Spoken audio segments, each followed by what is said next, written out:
కాలేదా ఇంకా అన్నం? అన్నం అయింది. అన్నం అంటున్నా, కూర? అన్నం వేడి వేడిగా అయితే అయింది, కూర ఆల్రెడీ అయింది. గ్యాస్ బంద్ చేసి ఏం మరి ఆకలి అవుతుంది. మీకే పెడదామని వెయిట్ చేస్తాను. మీరందరూ తిన్నారా తింటే కామెంట్ చేయండి. ఏం కూర చేసుకున్నారో? నాదైతే చికెన్ కొంచెం చాలు. ఈరోజు మా ఆయన అన్నం ఎందుకో సరిగా తింటలేదు. పొద్దున కూడా కొంచెమే తిన్నాడు. పొద్దున కాదు, 2 గంటలకి. నాదైతే కర్రీ అయింది.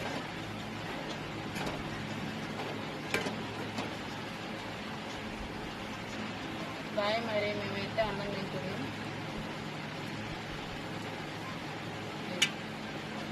ఎట్లుందో చెప్పొద్దా మరి? చెప్తాము. ఒక ముక్క తిని చెప్తా ముందు. బాలే, నిజంగా బాలే కదా.